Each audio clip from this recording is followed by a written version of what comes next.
Okay, so Pokemon Sword and Shield came out like a month ago, and recently I got myself a Switch, so now I can play a bunch of new Nintendo games. So Nintendo were doing a thing where they gave away Mario Kart 8 for free, I got Smash Brothers, and I got Pokemon Sword, so I decided to play through the whole game as quickly as I could so I could get this review out. And after finishing it, I can confidently say this is the worst mainline Pokemon game I have ever played. Just to get you guys a little up to date on what I have played in the mainline Pokemon games, I played Soul Silver, Black and White 2, X and Y, and Sun. And as a side note, I haven't finished Pokemon Soul Silver or Pokemon Sun. Now, Pokemon Sword and Shield does do a few good things, though. I'm not going to completely discredit it just because I don't like the game. And honestly, the game's not bad either. I'm just saying it's the worst Pokemon game. I'm not saying it's a bad game. I think it's kind of mediocre, but it's not bad. For starters, the presentation is pretty good, at least in the cutscenes. The cutscenes are really well animated,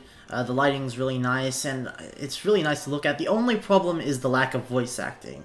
It looks pretty cinematic, but there's no voice acting and it just kind of looks silly. And the animation is a little better than I expected as well, because there is a bit of squash and squish you can see, and that makes the animation like all bouncy, and it looks really nice. It's a lot better than what I expected.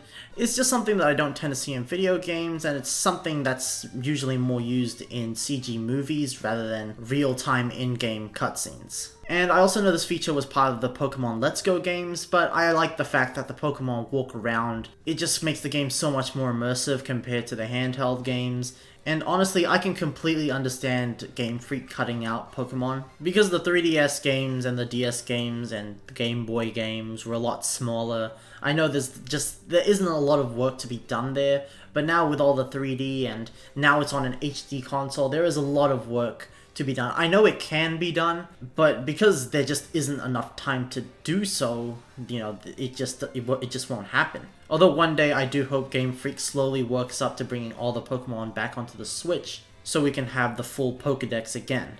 And hopefully we'll be able to transfer Pokemon from old games onto the newer games as well. And I also love the Pokemon Safari area thingies that they have, with the whole 360 camera and all that. And Dynamaxing is cool too, specifically in the gym battles. Dynamaxing in the wild is kind of boring, but during gym battles, once you get the gym leader down to their last Pokemon, they Dynamax it, and then the crowd starts cheering, and it's pretty cool. Another cool thing is that they kind of modernized the Pokemon world. Now people have smartphones, you have a Rotom phone, which is pretty cool, and the Pokedex is an app on the Rotom phone. But that's all I really have to say about the positives. Otherwise, the game is either just mediocre or just plain bad. Like, firstly, even though the cutscenes do look nice and cinematic, the graphics aren't all that spectacular. They're pretty bland, the art style is very simplistic, and the graphics, the resolution of textures aren't too nice. In the wild safari area, the render distance isn't too great. Like, you can see the world and such, but the Pokemon don't pop up until you're fairly close to them, which can be annoying when you're like riding a bike really fast and then a Pokemon spawns right in front of you, but you're just going too fast to avoid it. And the rest of the game just feels like a handheld game. It's got the basic top-down view. There's no voice acting at all. The animations are limited, and sometimes animations that have already been made just aren't used where they could have been used. Like, there's a move called Double Kick, and my Pokemon Cinderace has a kicking animation. So I don't know why the Double Kick animation is just Cinderace just doing a little mini hop rather than his actual kicking animation. Some animations don't have the Pokemon actually touch the opponent Pokemon, which is also frustrating to watch. You know, I could always look past these limitations on the handheld games because they were handheld, alright? But now that Pokemon is a full-on console game, these things just can't be ignored anymore. But even then, the problems are just more than it feels like a handheld game. It just doesn't feel like a complete experience overall. The story is very lacking in general.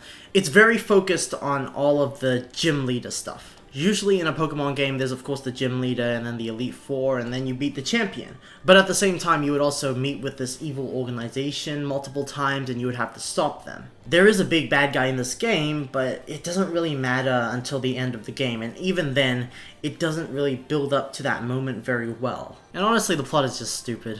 And the gameplay is super easy. This is probably one of the easiest Pokemon games I have ever played. I tend to lose battles quite often in Pokemon games. Maybe it was because I was younger at the time, I don't know. But when playing this game, I noticed I only lost 2 battles in total, and that's it. But otherwise, the game actually got easier, like, especially the champion. At the very end, it was super easy.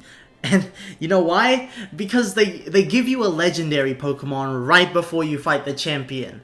The fight to catch the legendary Pokemon was also very easy as well. It felt like the game played itself. I'm not going to say anything more about the battle just to avoid spoilers, but if you've played the game already, then you probably know what I'm talking about. Overall, I still had fun though. I definitely didn't look at the game and say, ugh, this is really bad, I hate this game. I had fun playing it. But once I finished the game, I realized there wasn't really much to do. All the cities, all the towns in this game have a gym. There are no extra filler towns. So the game in general just feels very short, and it feels like there's a lack of content. There is something you can do post-game, but it feels like something that would normally be part of the main game if you were to play an older Pokemon game. But other than that, there is really not much you can do after. The only thing you can really do is like get your team stronger and work on them for a competitive scene to play with other people. And I guess you could also complete the Pokedex, and there are a few places like cafes to battle, or there's like a big tower to battle in. But again, there just doesn't seem to be a lot of other stuff you can do. I remember in Pokemon Black and White 2, there was like this cool battle thing, but you were battling to make a movie.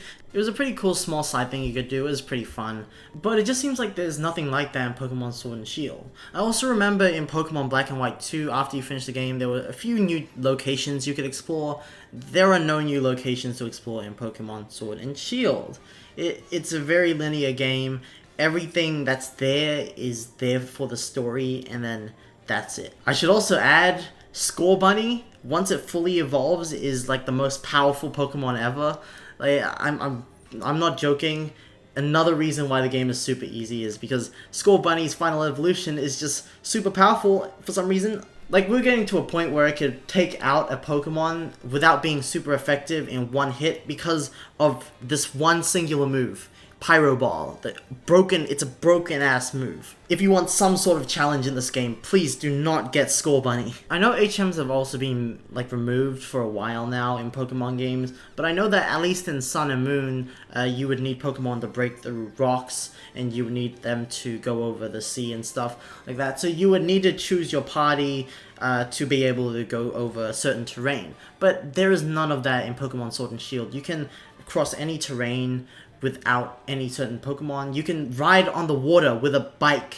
You don't need a Pokemon for it. There are no blocked paths that you need a certain Pokemon for. You don't need the move Fly at all. There's a flying taxi that picks you up, and there's also a lack of animation for that. And you can connect to the PC without going to the Pokemon Center. Usually in Pokemon, what you do is you leave the Pokemon Center, and when you're out there, you're out there.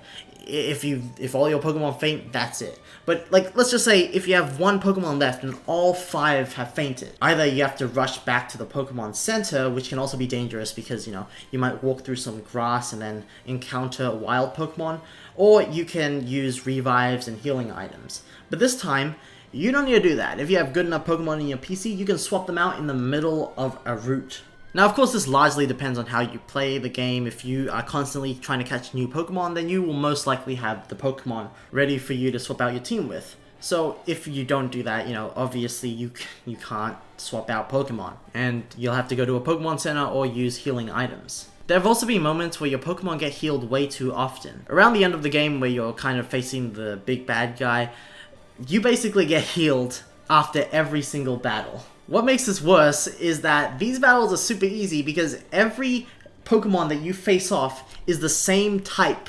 It's all steel type. So then you can easily just one-shot them with a fire move, so you technically don't even need healing. You can finish a battle with little to no damage done to you, and you'll still be healed, so there's very little challenge involved. Yet you're treated like a god when you defeat the champion. But like I said, this game was fun. I didn't find it boring, and I didn't hate it all the way through when I played it. It was fun.